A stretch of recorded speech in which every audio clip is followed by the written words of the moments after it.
All right, here we go. Hello and welcome to the Untranslatable podcast. We are here recording episode 150, and today we are going to be talking about the most important cell phone apps that you need when coming to China. You will live and die by your smartphone here in China if you don't speak Chinese. Trust me, I've had boots on the ground now for almost 3 months. Actually, a couple more days. It will be 3 months, which is hard to believe. I don't know where the time has gone. And I will tell you, I didn't have internet access my first 2-3 days here in China because I didn't have a SIM card yet. And I tell you what, it was a game changer to finally get that SIM card, get some of these apps working here in China that everyone else uses, and a few apps also that are incredibly useful for any foreigners coming to China. So we hope this episode will be a useful one for you, especially if you're planning to come to China in the near future, or if you're just curious, what are some of the different apps that people use in China that we don't really use in the United States? We do have a few equivalents, but some of them, I would beg to argue, are even better in China. So stay tuned for that. We'll be talking about that later.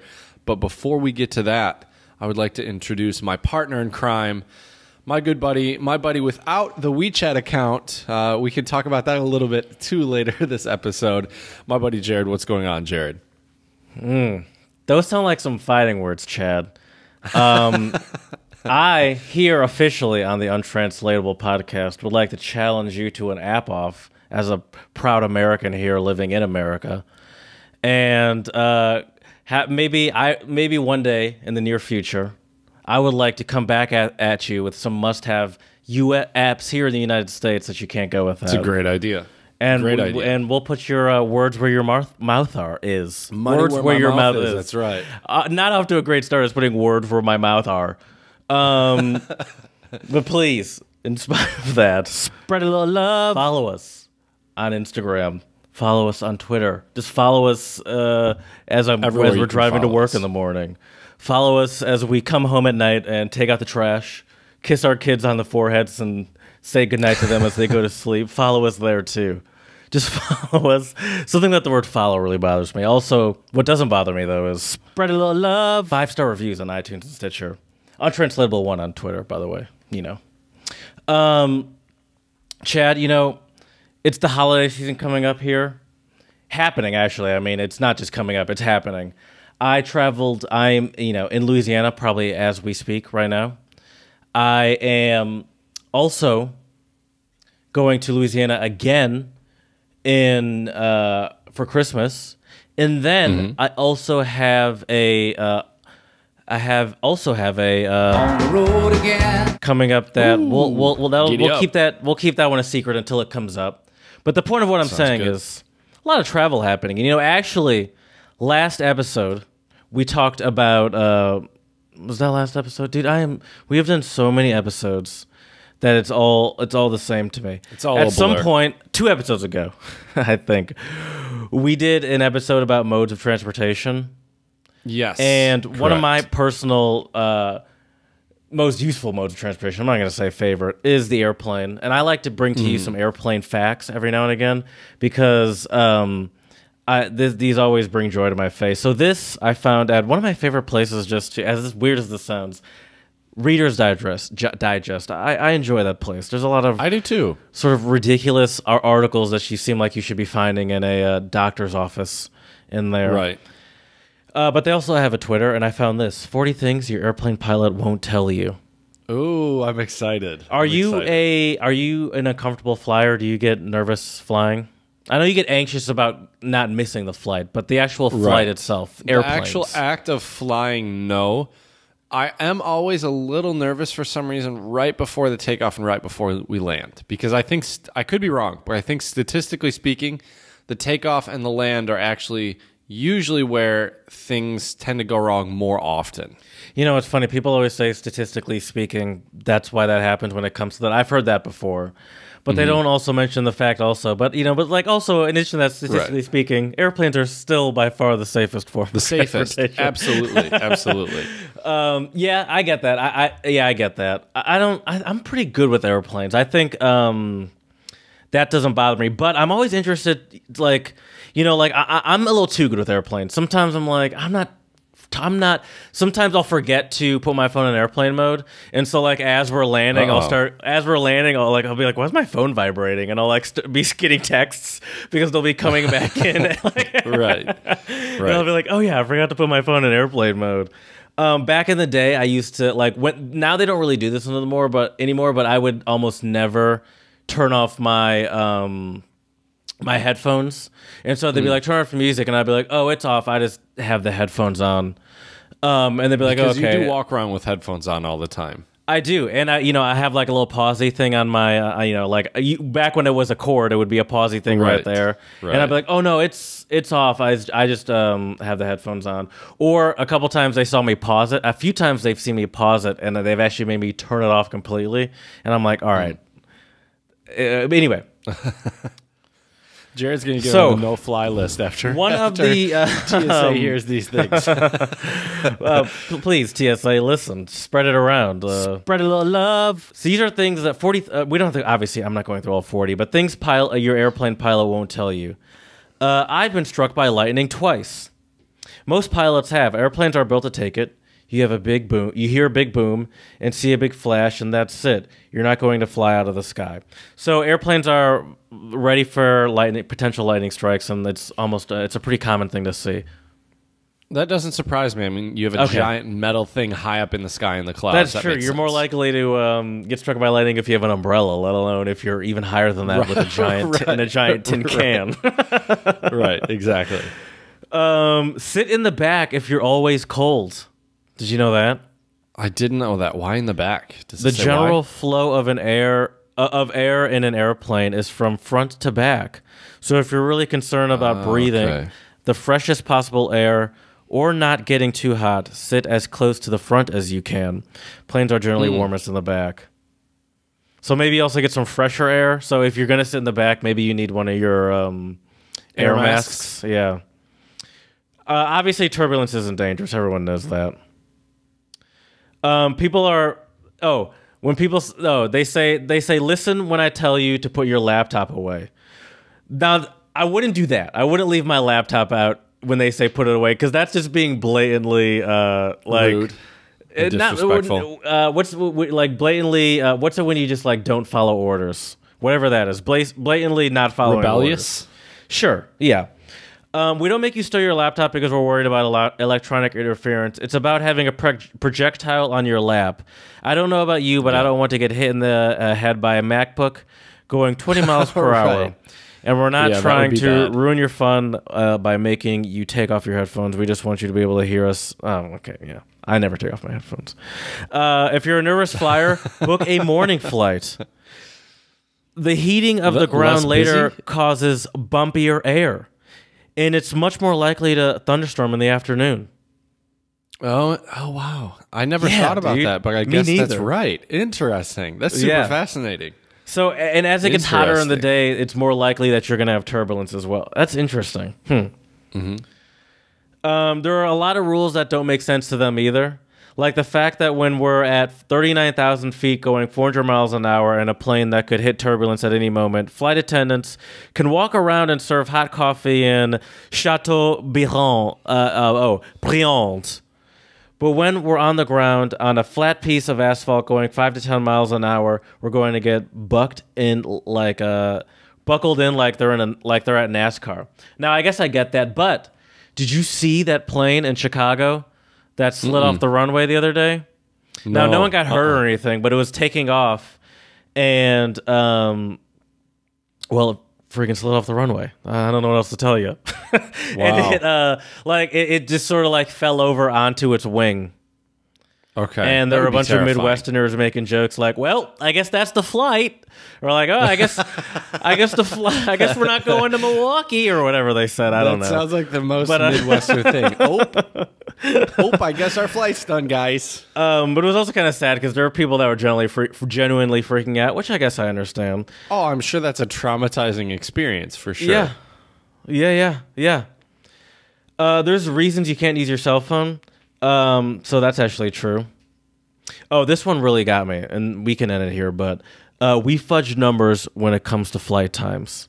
Now, this seems obvious, but It's not just your imagination. Airlines have adjusted their flight arrival time so they can have better record of on-time arrivals. So that makes sense. They might say a flight takes 2 hours when it really takes an hour and 45 minutes. Also, it makes sense for like when, like say a 30-minute delay happens and they're like, but we can, make up time in the air.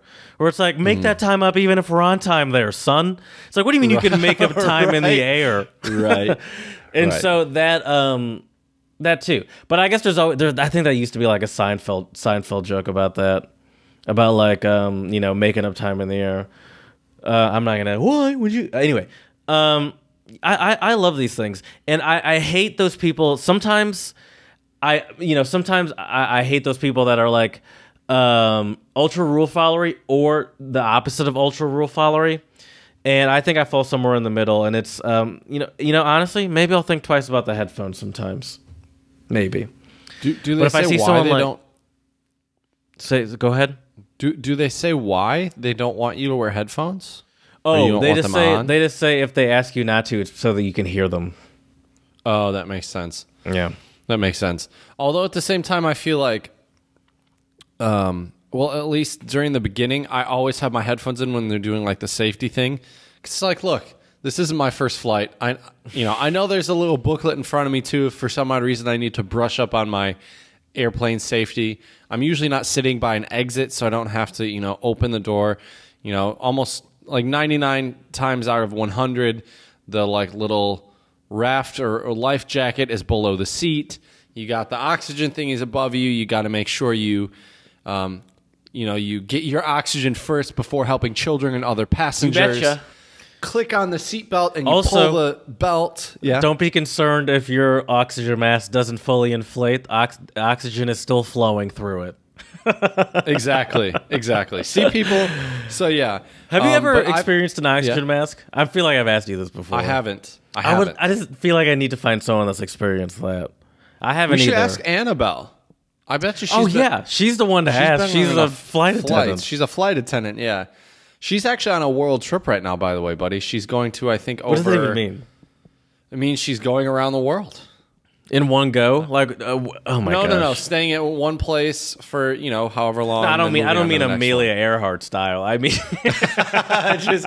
all right, there was my world trip. I'm done. How long is this trip? I think it's like 3 or 4 months, something like that. Damn. Mm-hmm. We got to get her back on sometime. Man. We do. We really do. I'll send her a message. I need to just say hello. She messaged me from Bora Bora and sent me a couple beautiful pictures. Where is that? So, I have no idea. I'm just being honest. Oh, lovely. I've always wanted to go there. Bora Bora. I've heard of it. I know it's like a beach place. Island. Like I know that. Ooh, it looks gorgeous. I would guess the Caribbean. Okay, Tahiti. Okay. Do you know where Tahiti is? I don't. No, I don't. Small South Pacific. Pacific island. Okay, South Pacific. Okay. Yeah, so I think it's like, hold on, let's zoom out here on the map. Zooming out. The opposite of enhancing. Close to French Polynesia. All right. Okay. It's like in between Hawaii and New Zealand, essentially. Oh, cool. Okay, nice. Yeah, so Bora Bora. I want you said there were 40 of those. I want you to bring up a couple of them in some future episodes because those were really good. Okay. Those were really good and really useful. I always when you first said though that you had some like facts from pilots that you don't want to know, it reminded me of the times where you've done like facts about hotel rooms you don't want to know, like the dirtiest spots. And I was like, at first when you said that, I was like, am I going to not want to fly anymore after I hear these? Some pilots like, listen, I have no idea how to fly this thing. Right. I am your pilot, and I am drunk 90% of the flights I give. One of the engines didn't work for the entire flight. Right. I was really hoping the other one wouldn't give out too. Yeah, we ran out of gas halfway through, but we figured if we got at a high enough altitude, we could just coast to our destination. One of the pilots actually passed out halfway through the flight, and we had a flight attendant sitting in for a while. That's why your drinks took so long. Right.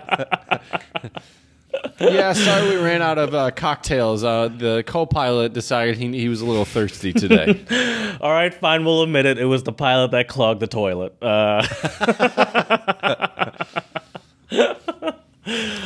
Yeah, sorry that the lavatory wasn't available. The co-pilot found out his wife cheated on him last night and decided he'd have a little fun with the flight attendant in the bathroom.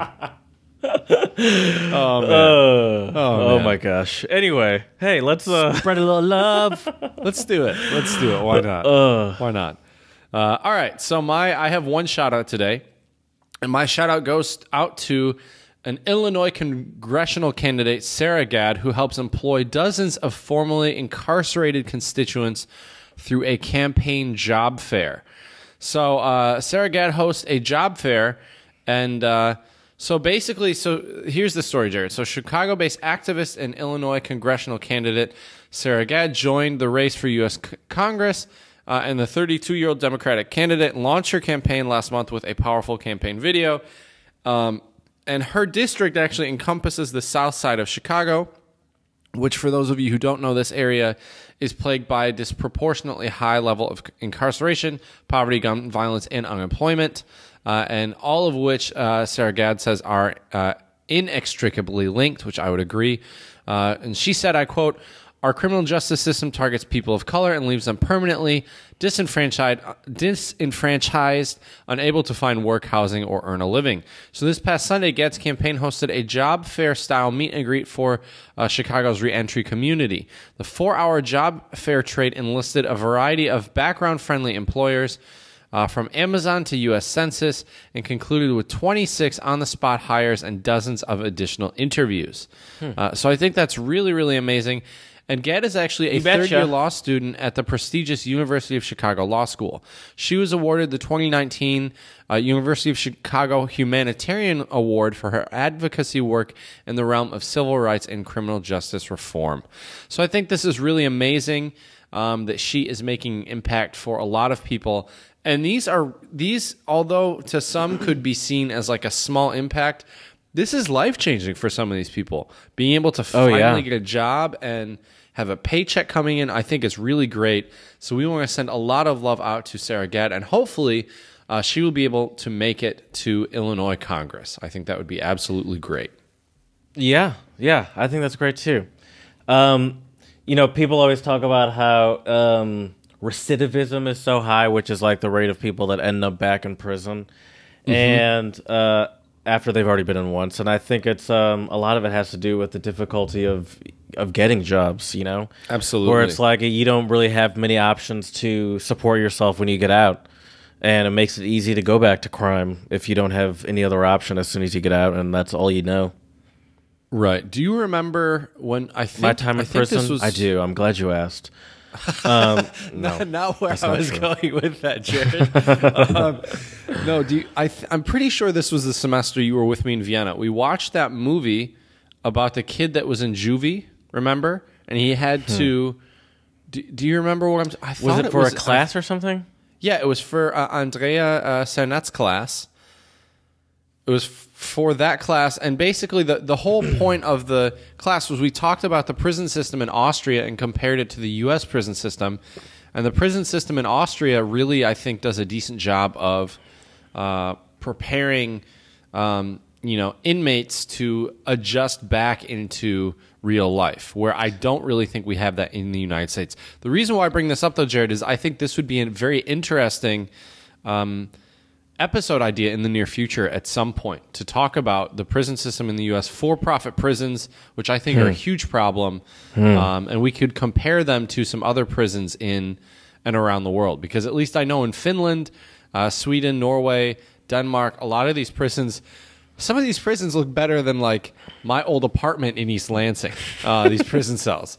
So it would be interesting to talk about them and talk about recidivism as well and see which countries have higher rates. I would be willing to bet that the U.S. probably has one of the highest rates in the world. Probably. That's probably a safe bet. Yeah. But anyways, just a future little topic idea. But now I think it's time to get into the namesake of our podcast here, Jared. Yeah, dude. Oh, there we go. The Untranslatables. Somehow I still find untranslatables, and I'm like, oh, this is great. I feel like if we had an hour podcast of untranslatables twice a week, Mondays and Thursdays, 5-star reviews, we could do thousands of episodes and never run out. Probably not. I'm always surprised what you dig up, Jared, because you always find some really fascinating and interesting languages. A lot of times I don't even know where these languages are located, so I learn a lot from your different untranslatables. And you always pick very interesting and abstract ones. So I want you to get us started today. Well, you know this language, but I still think it is very interesting and abstract. It's Swahili, and it's Pili Pili Usioi Iswala Yakuwashiani. Which means? And it literally means, how come that pepper, which you are not eating, is too hot for you? So is this like, don't knock it until you try it? No. We have a very popular untranslatable here in the United States involving the alphabet. Involving the alphabet. Some of the letters. Dot the T's and cross the T's. How come that I's. pepper that you're not eating is too hot for you? I don't know. Tell me. This is an A and B conversation to see your way out. It means mind your own business. Gotcha. Mind your own business. That's right. That's right. So it's mind like, we're eating the pepper. Why is this too hot for you? Like, why is this conversation too much for you? This is not even your conversation. Right. You're not eating the pepper. That makes sense now. That makes sense. I love that one. Oh, God. Right. That's when you tell people, none ya. What? None your business. That came from wasn't that from like a Disney movie that first became like a thing back in the day? That might have been 90s from kids, most definitely. Like Brink or something like that. I remember Brink. I wonder if it was from Boy Meets World or something like that. Like might have been Boy Meets World. Then. I don't think it was though. I feel like it wasn't. Maybe it was. Maybe it was something that like Eric would say. Yeah, I could see. I could see. Yeah, maybe it was. Maybe it was. I don't know. Or nacho cheese. Isn't that another one that was a thing? That was a popular joke back in the day. Yeah, what cheese doesn't belong to you? Nacho cheese. Yeah, nacho cheese. Right. Anyways, I got a Chinese one for you to get started, and it is Bu Pa Man Ju Pa Ting, and this means literally means not afraid, slowness, just fear, stop. Oh, it's like you're afraid of failure. Essentially, it's like you're not afraid of obstacles. You're just afraid of not moving forward.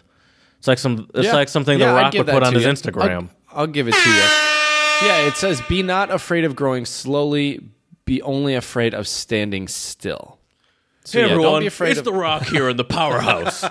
You know, when I'm here listening to my man Ludacris, I sometimes say to myself, "Don't be afraid of obstacles. Just be afraid of stopping." That's why I'm here lifting all this weight, wherever I am, here in Abu Dhabi, getting it done. That's what it means. I hope you start doing Instagram posts like this for our podcast. Just one of those above. Right. A weekly Jared inspirational. Here in the J-Dog powerhouse. Getting it done. You know, make fun of him all you want, Jared, but that dude does get it done. He's definitely doing better than me in life. Let's be honest. Right. I mean, there's no denying that. Most people. Yeah. But he does travel with like his own gym. Well, when you're at that level, Jared, I think you're allowed to travel with whatever you want at that point. I feel special when I get free checked luggage. Right? No kidding. He's got like a 4,000 or no, isn't it like a 4-ton gym or something traveling with He's him? literally just traveling with weight, you know? It's like, and I'm like, "Oh my God, I don't know if I can bring this sweater. I can bring an extra cardigan." Yeah, exactly. My next untranslatable is Arabic, and it is Bahu Bekirshra Basala, and it means he sold him for an onion peel. Is that like to sell your friend out, to stab them in the back? But why are you doing it? Why are you doing it? I Don't think too much into it. Don't think too much into it. Why are you doing Yes. I'm going to give it to you. Okay. You're right. Why are you doing it? But it's like to throw away a relationship for no good reason, you know? Oh, that makes sense. Like you sold me out for an onion peel, you know, like that's right. What this relationship is worth. Right. Oh, thanks, guy. Yeah. I see how it is. Yeah. Wow. Right. Wow. Exactly. All right, my next one for you is a Kiwi phrase from New Zealand. I figured it'd be kind of fun to do one of these. And I was watching an older comedy special by Trevor Noah a couple days ago, and he was talking about accents. And so famous New Zealand comedian. So he's from South Africa. But I know. Apparently, in the segment or whatever, New Zealand accent was like voted one of the sexiest accents, and he was like, how is that possible? Like, you want some sex? You want some sex? And he was like, it's not sexy. Like, there's nothing sexy about it. So, who says, do you want some sex? First, like, just in general. I had a teacher maybe in New Zealand, man. I don't know. I had a teacher two teachers actually when I lived in Germany. They were in a relationship, but got divorced while they were still teaching in Germany. But they were from New Zealand, and they had weird accents. So here we go, Jared. Please, yes. It is, and I'll try to do the accent, but I'm going to butcher it, and it'll probably sound more Australian than New Zealand, which, for our listeners out there, are for sure very different accents, in my opinion, Australian and New Zealand. So here we go. Very pandering, and I respect it, because we do have listeners there, by the way. In both. Right. Shout out to you guys. Right. Give us 5-star reviews, That's right. assholes.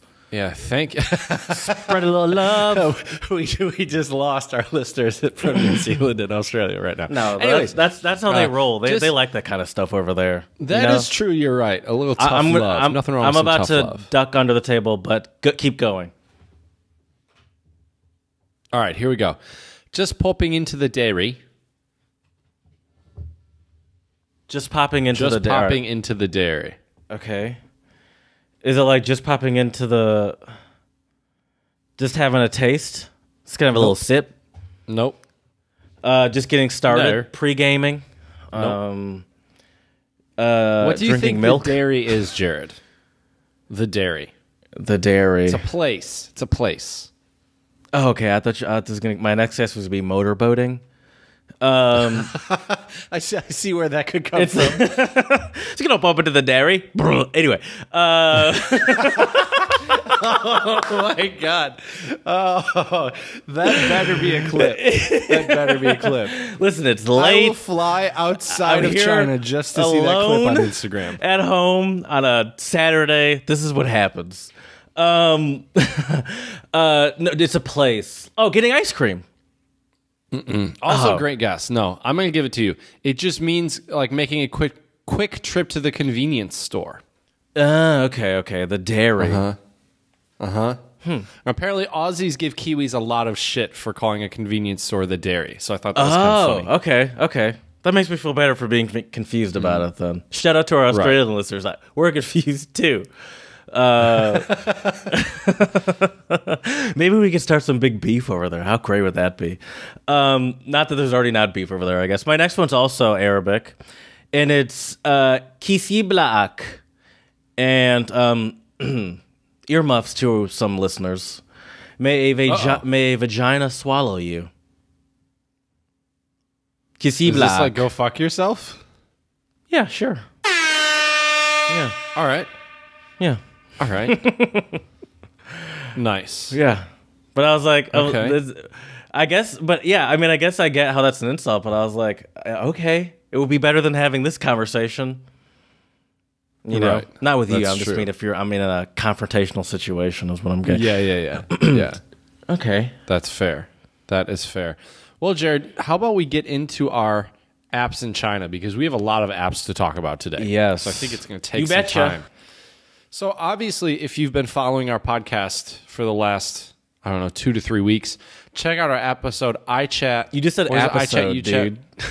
Episode, that's right. Today is the episode. Maybe that should be the title today. I'm writing it down. The Untranslatable Appisode in China. But no, if you check out our episode, iChat, you chat, we all chat for WeChat. I think that was the title, right? Yes, it was.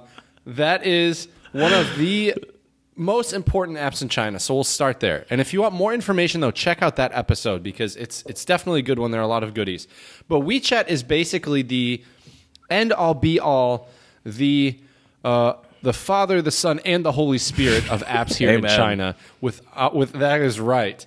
Because on WeChat, not only can you send messages, you can voice call, you can video call, you can share media, you can post your moments. Actually, well, here, Jared, I'll show you. I posted. I always get so mad when I see your moments because. Anyway, actually, well, I haven't posted a moment since this last one. Here, let me find it real quick. I'm still trying to work my way around WeChat. Another reason why WeChat is the holy grail. From what I remember from that episode, I chat, WeChat, we all chat for a WeChat. Episode 141, if I'm not mistaken. What I remember from that episode also is that a lot of very popular apps also can, similar to how you can sign into different apps here in the United States through Facebook. That's sort of similar with WeChat. So WeChat can also connect, can also be your center for you to access a lot of also very popular apps in China. Right. So here's my moment though, Jared. Scoot over a little bit. Scoot it over a little bit. There you go. Yeah. What are you doing with your hand? So that is, I'll explain that in a moment, Jared. But so this was on the train to Harbin for my teaching workshop. Stunning on you, hose, in first class on the train is what your caption is. That's exactly what it says. Exactly. But no, so this, Jared, when you do this in China, it is, it's when you put your, so let me describe it for our listeners, not for the people on YouTube. But when you put your index finger kind of across your thumb, you make a heart. See, if you look closely, it's a heart, Jared. Oh, yeah. It's a heart. Interesting. So it's funny. A lot of people in China do the peace sign thing. A friend of mine taught me the like heart symbol. My friend, shout out to my buddy Damien. And so ever since then, now in China, when I take pictures, that's always what I do because most Chinese people do this. I like to do the heart. I like We're trying to spread love on our podcast, Jared. So there you go. Spread a little love. I'll send you that picture. You can post that when this episode drops if you want. And okay, I'm gonna edit my code into it. Oh, you hoes like cousins. But yeah. So, anyways, WeChat. Yeah, you have moments. You can comment on moments. You can do stuff. What I didn't know though is that when you get comments, I thought it was kind of like Facebook, how everybody can read them. Right? Turns out only you, the person who posted them, and your mutual friends can actually see those comments. That's interesting. Yeah. I like that. It's very interesting. Yeah, you can get a little more personal in the comments. Right. The other interesting thing, too, about WeChat is, so you can also have big groups, kind of like a Facebook Messenger group, right? But the funny thing about WeChat groups is you only see what is there from the moment you're added. So you can't see any previous messages. So if I have a group on WeChat and we're having a conversation on Sunday and I add Jared on Monday, he won't see anything. So we could just talk mad shit about Jared all day Sunday, add him on Monday, and he wouldn't see any of it. Okay, shut up, guys. Shut up. I'm about to add him. Oh, my God. Exactly. He's totally going to fall for this. Right. But hey, so dude, WeChat, what's up, man? Exactly. New group. Hey, buddy. Right. Jared's here. Everybody welcome Jared to the group. But yeah, so I mean, WeChat is, I think if you need to get one app in China, at least if you plan on communicating with people, you need WeChat. Another one, though, that's super popular is called Weibo, which I think is kind of the equivalent of... pronounced, I believe, more like Weibo. Or is it Weibo? Yeah, it's Weibo. You're right. And Weibo is essentially... I've heard it a few times during my research. It's essentially Chinese Twitter, more or less, I would say. But longer form, apparently. Correct. So is there any place for you on Weibo? Meaning you having no Chinese abilities, especially in the reading department, I would assume. No offense. Right. Is there any place for you on a place like that? Can you find things to follow that's in English? I don't know. Have you looked? I would assume so. I haven't. I don't even have Weibo on my phone. Very good. Yeah, I don't even have it on my phone because I can get everything done with WeChat. I do know that like a lot of like teachers and like schools and stuff will have Weibo accounts, which is a big one. But also you can do a lot of that stuff via WeChat as well. WeChat's also great because you can like send people money. For all of our American listeners out there, It's like Venmo. You're able to like send people money, but you can do it right within the app, which is great. So, if I buy dinner and Jared's trying to give me cash and I'm like, cash, come on, we're in the 21st century here. Just WeChat me the money. He can do that. And so WeChat's great. There's a lot of different games, but that is definitely a big one when you come here and if you want to communicate. Also, another one, though, speaking of payment, that is really useful is also called AliPay, which is a part of Alibaba, which is a huge company here in China. And the nice thing about AliPay, and I think this might also be true now with WeChat, but when I got here, it was not the case. You can actually link a foreign account to AliPay, which is great because when I came here, I had a lot of problems in the beginning because I didn't have a bank account for almost a month of me being here. And so what that meant was I couldn't use any WeChat Pay, any AliPay, nothing. I had to pay for cash for everything. And I also couldn't accept any transfers via WeChat because we tried it. And so anyways, with AliPay now, though, I've heard that you can actually link up a foreign account to it and also do that, which I think is really great. I wonder if you, with your American account that you could potentially hook up to AliPay, should be concerned about potential breaches. Now, I would think probably not. These seem to be pretty secure. Yeah, but I could be wrong. I know they're gigantic, organizations. I wonder, if you're at more of a risk just with the international aspect to it. Not even to, say anything about AliPay specifically, just about if you're at risk with that. I'm not sure. That's a great point, Jared. I would think not, but here, let me just show you though, Jared. So this is the way AliPay looks. So I have AliPay and WeChat Pay because most places have WeChat Pay, but some places don't, and some people prefer to transfer money via AliPay. So anyways, with AliPay, you can transfer money. You can like top up your phone. So if you need to add more money to your phone, you can buy movies, you can order, or you can pay for your DD, which we'll talk about in a minute. You can also pay for your... What's cool about paying for utilities in China is that on WeChat and on AliPay, you just enter in your account number and you can pay for it directly. And quite a few episodes ago, we were recording the episode and my power went out mid-episode. And so I paid the bill while we were recording and the power came back on before the episode ended. So if you lose power here in China, at least where I live here in Jinan, if you lose power, you can actually pay for it on your phone, and then after you pay for it on your phone, the power comes on like within the next 20 minutes, which is pretty great.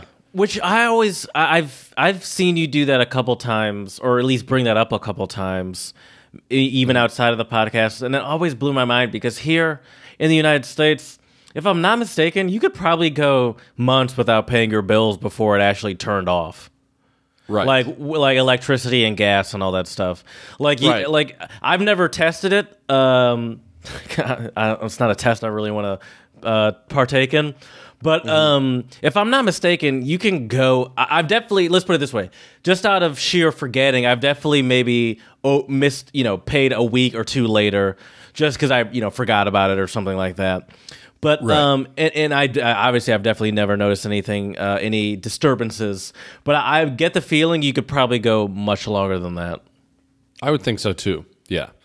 But yeah, so anyway, so AliPay is great as well in terms of payment here in China. And if you have a foreign bank account, but you're coming to China, but you want to be able to accept money, transfer money, and not have to carry a ton of cash around with you, I would highly suggest AliPay. Now, I will tell you though, Jared, when you set up AliPay, at least for me, because I set it up with my Chinese bank account, and now I don't even know if I could link my U.S. bank account because in China, the name that is listed first is actually their last name. The second name you see written is the first name. So what this means is I had to write my name flipped. So my first name, according to my account, is my last name, and my last name, according to my account, is my first and middle name. Why was it so important to keep your name in the proper order? Because that's the way the bank entered it in. That's just how the bank does it, at least my bank here in China. That wasn't you that did that. Right. No, it has to match. Everything has to match the bank account perfectly. I gotcha. I thought that was you that was doing that. Okay. But the funny thing was when I first tried to set up my WeChat Pay, it wouldn't work for the longest time. And I'm like, this is the right card. I'm typing in my passport number. Oh, but correctly. you were entering in your name my the first way name and then my last name, the proper way that the form tells you to do it. Right, exactly. So just to clarify for our listeners, so if you come to China and you have a Chinese bank account and you want to set these up, most likely you are going to have to write your last name as your first name and your first and middle names as your last name, just to save you all a little bit of confusion. Why didn't you just omit the middle name altogether? That's not a required. You don't have to use that. It is. In China, you have to enter in everything that's on your passport. Okay, because like in the U.S. here, on my passport, like on any form, you don't really have to put in your middle name, right? Like you can, but when I get airplane tickets and all that stuff, I never put in my middle name. Right. But yeah, so anyways, but yeah, those apps are crucial. WeChat and AliPay will really help you out in terms of buying things, transferring money, things like that. And I will tell you that Chinese people, a lot of times, unless it's well, let me put it this way: if you pay them more than what whatever something costed, the Chinese culture is in the way that they will give you every cent back, right? So if you go to pay for something and then the difference is one RMB, right? A Chinese person, at least in my experience, they will be adamant to give you that 1 RMB. Whereas in the States, where it's $1, just don't worry about it, right? So that's why it's also useful to have AliPay or WeChat Pay, so they can transfer it if they don't have whatever the difference is in cash. Okay. All right. The next one though, well, do you have any questions, Jared? I'm doing a lot of talking. Do you have any questions? I have some apps for you if you don't bring them up. I don't have any questions. Okay. Oh, well, I do have questions, but I don't have to ask them now. Keep going. Okay. The next big one that has been a lifesaver for me is Didi. And Didi is basically it's a ride-sharing app. So you have 3 options on Didi. You can call a taxi, which is usually what I do because I've been told that although a taxi you might spend a little bit more money for, they're more reputable. Right? But you can call a taxi, so you can request a taxi. So the way it works, and the nice thing about Didi is it's in English. So I have my Didi right here. It's in English. You can choose taxi. You can choose Express, which is just a normal car. You can choose Premier, which is like a fancier car. And then Lux, which is deluxe, which is a super nice car, or a van. So if you have a bunch of people. Interesting though. You can get a ride share like an Uber or a Lyft in that app, but you can also get a taxi in the same app. Like those are different levels of options. All in the same app. Correct. That's an interesting idea. I kind of prefer really like that. Yeah, me too. I think it's great. And you can even see like cars around you. So like see there's like kind of like Uber. So you can see there are some taxis near me in case I want to order one. But anyways, so you type in, just like in Uber or Lyft, you type in your pickup location, then where you need to go. With Express, if you type it in, it will give you the estimated fare. With a taxi, it will not. So now, that is one advantage. Can you do that through WeChat, or is that its own app? I think you can probably do it through WeChat. I use the app itself, just because sometimes if you use WeChat for other apps, like 1, the window is smaller, and 2, it might operate a little differently. It might even only operate in Chinese. It's not optimized in that app. So I use the app itself. It's just if you type in DIDI in any app store. Now, the bad thing about Didi is the moment you turn it on, which makes sense, it uses your location, which is fine because they need that to pick you up. However, the reason why I mention this is it will kill your battery. It drains your battery life like none other. When I used to use Ubers or Lyfts in the U.S., it wouldn't kill my battery nearly as much as when I use Didi. So I always make sure to close out the app. Once I'm in the cab, at least if I know where I'm going, I'll close it out. Or what I'll do is I'll put in my location on Apple Maps, which doesn't kill the battery, and then follow the route from there, just so I know they're not taking any detours. But the nice thing... Yeah, go ahead. These are the little phone tricks you need to know when you are addicted... Not addicted, excuse me. When you're like so reliant on your phone. Like Exactly. These things would never cross my mind, but I'm also not this reliant on my phone. Also, I have probably more opportunities to plug in outlets. But yeah... Right. That's the other thing, though, too.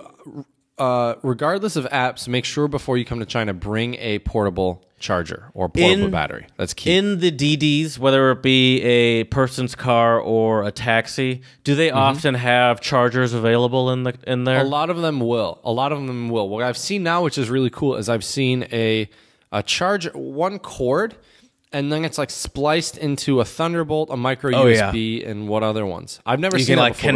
You can like connect it to the plug thing. No. So it's one cable, it's just one cord, but that splits off. You have 4 or 5 coming out. Yeah, it's really cool. I got you. But yeah, so yeah, DD's another big one for sure. Okay. Then I would say you should have any type of translation app. Now, I will tell you though, Google Translate does work in China, which is great. I use Google Translate when I'm out in public and people are speaking to me in Chinese. And I don't know what they're saying, so I just hit the microphone button and I have them talking to my phone, and then we communicate that way. It's not the smoothest way to communicate. Obviously, I wish I could just understand them and speak Chinese with them, but we're getting there very slowly. But anyways, so is that the only translation app you use? Yes, but there's another really good one called Pleco, Pleco. Check that one out. The reason why I also like Google Translate is if you need a Chinese person to write something for you, there's a way to write the characters on Google Translate. I believe there is also a way to do that on Pleco, but I just tend to use Google Translate more. So definitely you should have some type of translation app when you come here to China. The other thing too is if you type in an English word or phrase or anything you need, you can also either show them the characters or you can hit the little speaker button and it will say it for them. I have a translator recommendation for you. It's called Wago. Have you heard of Wago? I actually have it on my phone, but I haven't used it yet. Okay. It's not your average translator. Sorry, I was just trying to accentuate their use of the exclamation point, which didn't really seem necessary to me. Wago is an award-winning offline visual translation application that enables travelers to easily overcome the language barrier while exploring China. Unlike conventional character-by-character translation, Wago lets you use Wago lets users translate menu items, street signs, and more. Simply wave your camera over the Chinese characters, and with the use of optical character recognition, it is able to instantly translate Chinese into English. What makes Wago an amazing app is also its ability to translate offline. Meaning you don't have to be connected to internet or some sort of Wi-Fi for it to work. And so yeah, maybe that's I remember you mentioning a while ago that you do have the camera that can translate a lot of Chinese characters, but it's not good with signs. I'd be curious to know if Wago would be better. I'll try it. Please. I'll do some homework and get back to you. Thank you. Another thing, though, too, about scanning Chinese and translating it, you also have that function in WeChat as well. And the WeChat translator is also pretty good. I tend to actually use WeChat when I go to restaurants and want to scan the menu. Because Google is just different. I wonder if there's a connection. Maybe. I wonder if Wago is somehow activated on WeChat, and that might be what I don't know. WeChat seems to be, they are the Father, Son, and Holy Spirit. You never know. Right. Another big one too is so obviously you need your communication apps. So WeChat is a big one. Weibo as well. Weibo. Thank you. Your money app, so WeChat Pay, which is within the WeChat platform. Also, AliPay is a good one. I'm just trying to recap these here so I can think of DD, the rideshare app, a translation app. Another big one, too, is a mapping app. Now, I personally have an iPhone, so I use Apple Maps, but a very popular one here in China is called Baidu Maps, Baidu. The only issue with Baidu for me is it's all in Chinese. So that's why I use Apple Maps. I'm a big fan of Baidu. Baidu's pretty cool. You better call Tyrone.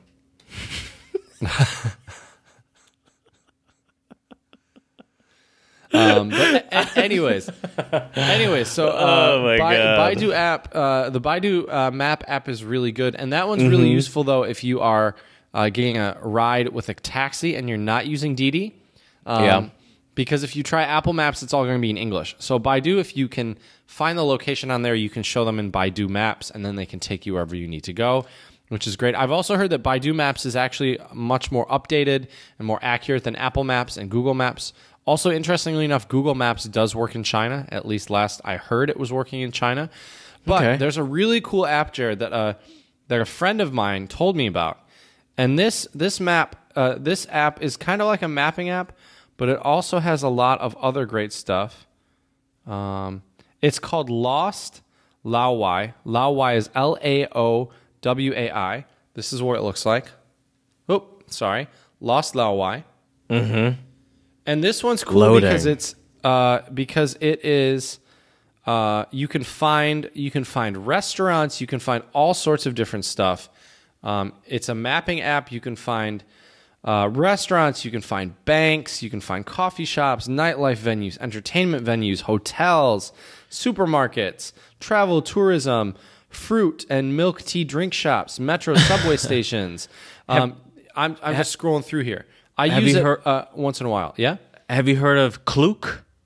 Klook? I have not. Mm-mm. Okay. Well, check out Klook.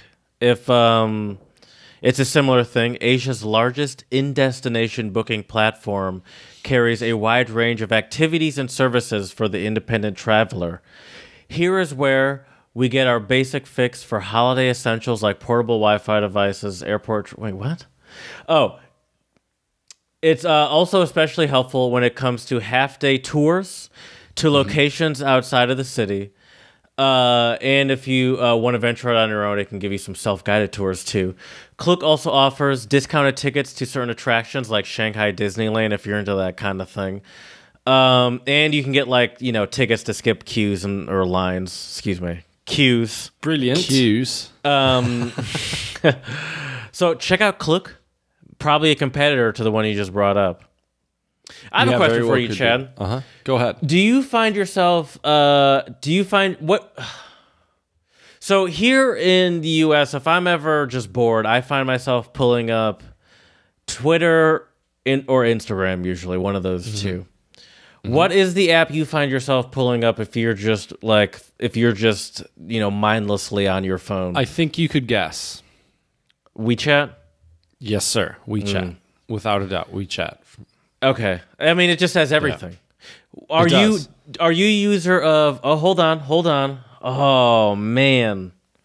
What? Youku. Oh, that's the Chinese YouTube. Yes. Not really. I have a better one for you. Or Youku? Is it Youku? Youku. It's Youku. Okay, it's not Youku. I have a better one for you, though. I don't... Actually, well, here, I'll look right YouTube. now. I don't know if it's an app. I don't know if it's an app, but I know it's a website, and I love this website. It's called Bilibili, Bilibili. And the reason why I like that is you can find a lot of stuff that is on YouTube on Bilibili. Let me see if I would be willing to bet it's an app. I'm going to find out for you right now. So, on YouTube, when you were here in the United States... I believe it is, yeah. Mm-hmm. When you were here in the United States, did you have YouTube channels that you subscribe to that you like to keep up with? Oh, absolutely. Do you find yourself missing those in China, or do you have access to them through Bilibili? I've been able to find a lot of cool stuff on Bilibili, but it's not actually YouTube channels. It's usually videos that have been downloaded from YouTube channels and uploaded there. So I watched the Trevor Noah comedy special on Bilibili. There's a lot of really good stand-up, actually, on Bilibili from America and Great Britain. So that's awesome. There's a lot of cool music on there, so music videos and different stuff like that. Also, I've seen episodes of The Office on Bilibili. So there's a lot of random stuff there.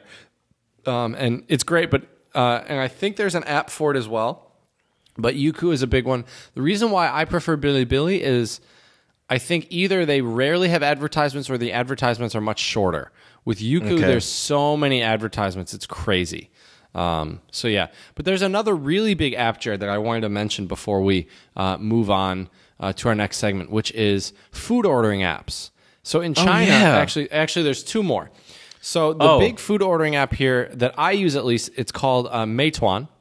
And Meituan is great because once you have your address entered in, not only can you order food, you can order stuff from the grocery store, you can order cleaning supplies. Once you have Meituan on your phone, now it is all in Chinese, so at least for me, I spend a lot of time just scrolling through and seeing what things are. Pictures? Do they have pictures? They have pictures of everything, but even to find the stuff, like there are different categories, right? So you have to kind of click and kind of look and see. Now, the quick way to do this, though, if you don't have the time to just scroll, and sometimes for me, I just like looking to see what's on there because I'm curious. But if you're not sure, you can use like Google Translate, type in whatever you need, and then copy-paste it into the search bar, and then it'll come up quickly. So that's a way to get around. Can you copy stuff from that kind of app? Like you can copy stuff? From Google Translate? Absolutely. Google Translate. From Google Translate. And I thought you meant from the food app, because I was thinking like... well, from the food app, you can take a screenshot of it, upload the screenshot either to WeChat Translate or Google Translate, and that's usually what I do. It's a lot of work. Damn. I didn't Probably know you could just do be that. easier to learn Chinese, but yeah. Yeah. But anyway, so Meituan's great. Actually, I ordered some really, really good Korean fried chicken yesterday, and I'll be having that for lunch after we're done recording. I'm personally more of a Datong Dien Ping kind of guy, Okay. I heard Meituan's great, but that's my preferred food app. Have you heard of it? Why is that? I have, of course. Nobody loves food as much as we do. No, I'm kidding. I don't know why. It's user-generated reviews. Does yours have reviews? Yes. And pictures. Recommendations of dining places in China. Think of it as a Groupon and Yelp all in one. It's only available in Chinese at the moment, but they promise that the food is worth the extra effort. So, I have no real reason. I just like to see if you are familiar with the competitors. I am, yeah. And how is it that you choose the one you choose? Like, how did you stumble on that one first? Is it just that's what you heard of first? That's the one I heard about. Yeah, that's the one I heard about and everyone was raving about. Yeah. But yeah, so anyway, so if you want to order food or, like, I can order beers on Meituan. I can order everything. I can order slippers. These are like very specific things. Well, these are all things I've ordered. Beer, slippers. I've ordered cleaning supplies on Meituan. Yeah, all sorts of stuff. Like basic household stuff that you could get. Basically, if you can get it at a grocery store, you can get it on Meituan, which is great. Okay. But do they go to the grocery store, or does it like? They go to the grocery store, pick it up for you, and they bring it over usually on like a scooter. Anyway, so Meituan is great. Another one that I use occasionally, but I actually know of an online equivalent that is good if you don't speak Chinese. So the other one is called Taobao. They also have Tmall, which is, I think, a similar one. And this is kind of like eBay. Yes. I don't actually think you have to bid on stuff. I think you can just buy it. But Taobao has everything and anything. The problem is, though, is I don't speak Chinese and can't read Chinese. So you really need someone to help you because it's all in Chinese. But if you're not willing to, or if you don't have someone to help you, a really useful website that I've used, and that's actually what I use to order my winter jacket and my dumbbells and some other stuff, is called baopals.com. BAOPALS.com. It's all in English. It all goes through Tmall and Taobao, and you can order stuff online there, and it's all in English for you. So it's just like a work through for people that can't speak Chinese, essentially. Correct. It's not an app, but it's a website. Yes. You shoot. Now I forgot what I was going to ask. But I have ordered some stuff on Taobao with the help of some friends. This might sound like a stupid question. But so like on a place like Taobao, because it's all in Chinese, you can't even type in like, say, jeans.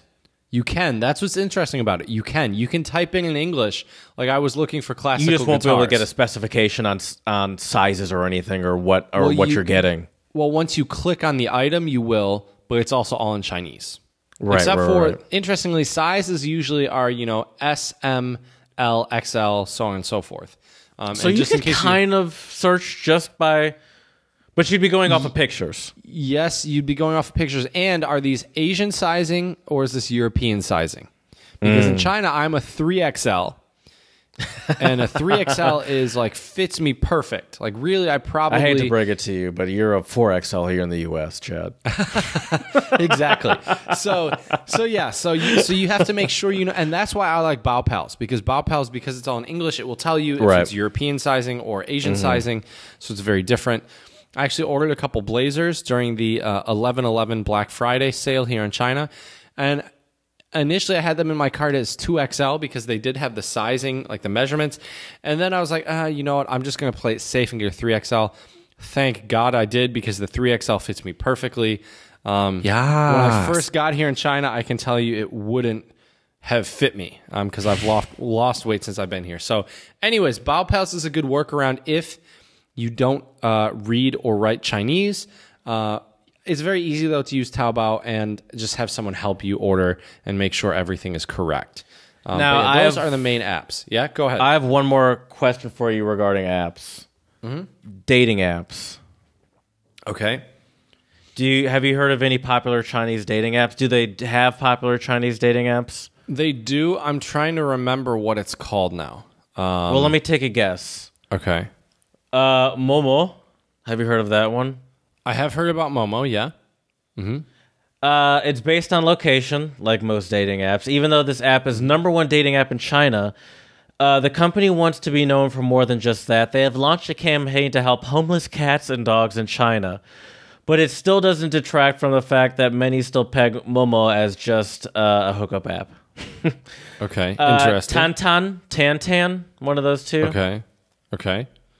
It's essentially Tinder in China. Like, it's a left-right swiping situation. I'm looking at pictures. It looks just like Tinder, but it's in Chinese. Right. Okay. Tencent. Now that I don't like how this sounds already. Right. That's true. That is true. Is it only for help you find a dime? Also been used. Okay. That's kind of funny. Oh wait, is it called Tencent? Oh wait, it's called QQ, but I think the company that makes it is called Tencent or Tencent. It has games, news articles, as well as ways to learn. I was Chinese. just going to say QQ is actually way more than I've actually never heard of QQ as a dating app. I've only heard it as like a social media app, a way to share files and stuff like that. Yeah, it's a messaging app. Also been used to meet potential singles. Maybe you just hadn't been using it to its fullest potential. I actually don't have QQ on my phone. Okay, I only have WeChat. Because QQ, I think, is kind of like WeChat in a lot of ways. But I think it must be so hard to share bigger files. It must be. Oh, is that really the main? Okay, because I would say I feel like it's hard for any sort of social media app to really flourish in the shadow of WeChat. But I guess also that doesn't mean don't try. And obviously, QQ and QQ's. Whoever is in charge of QQ is probably doing very well for themselves. It's not like they're like, struggling over there. But, it is an interesting challenge, I imagine, for all these apps, knowing that there's really one Big Daddy, Father, Son, Holy Spirit. Right. Very true. But yeah, I would say those are the main apps here in China. So let me just recap. So WeChat, AliPay. We'll see how good my memory is this morning. WeChat, AliPay. We talked about payment. Didi, a rideshare app, which is super important. WeChat, AliPay, Didi, some type of translation app, Google Translate, or Jared mentioned Weigo, so check that out. I also mentioned Lost Laowai, which is a good one for mapping and stuff. You can also use Apple Maps if you have an iPhone. Baidu Maps is another good one. I want a rim shot, yeah, diggy. Taobao, Tmall, and if you can't read Chinese, check out baopals.com, and lastly, Meituan or Dianping for ordering food. There you go. And the funny thing is, Jared, I was walking around all over the place in China. I'm pretty sure I'm going to gain all the weight back I lost because I've just been ordering everything on Meituan now because there's no usually if you buy enough food, which isn't even that much, like 20 RMB worth of food, which is like less than $5, there's no delivery fee. Oh, so you pay $4 and you get your food and you don't pay a delivery fee. And the food comes within the hour usually. Yeah, here in the US, at least the apps I'm using, there's always going to be a delivery fee of some sort. And it really makes you consider how lazy you are sometimes. Right. Especially here in the US where everyone has cars for the most part, especially where I live here in Michigan, everyone for the most part has cars. Really makes you consider how lazy you are because it's like, am I really going to add this much to my order because I don't want to drive 5 minutes down the road? Right. Yeah. But I also have wondered, like, how are they not losing money on this? But I really don't know. Maybe it's just volume. No delivery fee. Probably. It has to be. But yeah, so anyways, those are some of the must-have apps in China. If you're coming here, download those. Oh, shoot, Jared, there's one other big one. I can't believe I almost forgot. Air Matters. So in China, there are problems with I meant air to bring pollution. that up too. Yes. And Air Matters is very important. They're all basically, if you just go into any app store on Android or iOS and type in like air quality or something like that, there are tons of apps. I personally really like Air Matters. I'm sure there are other good ones, but make sure you have that as well, especially now that it's getting colder in wintertime. I can tell you looking out my window right now, Jared, it is definitely a little gray. And that's not because of fog. That is because of smog. So keep your lungs clean, people. Get some type of air quality app before you come to China as well, especially in the winter months. So when you're walking around and on the situations where Air Matters tells you that it's probably a good idea to wear your what do you call it? Your mask. Yeah, your mask. Yeah. Will you just essentially unanimously see everyone on the same day wearing their mask? Like no, not really. No, I guess older people. Is it usually older people don't care kind of situation? I'm not really sure, and I'm not really sure why they don't wear the mask. I wonder because, I mean, they have to know the air quality is bad, right? I really don't know. I really don't know. I can imagine them not knowing though, and it's not even like a. There's so many people that are just, especially if they're like a certain age. I'm not an ageist, but like, it's sort of like how people like but it's sort of like about how people talk about how like, like climate change doesn't exist kind of thing, where it's like, I can imagine people being like, I mean, I seem fine. Why am I going to worry about a mask kind of thing? Right. But so I can imagine people just being like, it's not as big of a deal as people make it seem like it is, because you live in it and you're just like, but and also because you don't really have most of these people don't have the comparison, I think, and most of these people might not be aware of. That's true. That's what other countries are like, That's true. Like, what do they? How much? What do they know about like just in general? They meaning like as a whole, not just specific people. About like Finland or something like that. And sure, very true. So yeah, make sure you get those apps before you come to China. But now I think let's talk about some music, Jared. Sure. So you picked the song of the pod today. Let's start from here from Joanna Wang. I did pick the song, and I wanted to say my goal every now and again is to try my hardest to get you to find some Chinese music that can really that you can really connect with, that you can really get on board with. Now, she is not Chinese; she's Taiwanese. She's actually Taiwanese American, but she's very popular in Taiwan and China. And it seems like, just from some quick research I did, that she's very popular here in the United States too. But it seems like she's really more popular in Asia, but she sings in English. Has a great voice. She does have a great voice, and you know why I thought you might like her? Why? She kind of, to me, has a Michael Bublé vibe to her. Yeah, and I know you and your mother are both huge Bublé fans. We're booblayers, if that's the correct boobleheads. Booblers. And I know you guys are booblers. And so I thought she kind of reminds me of Boobles.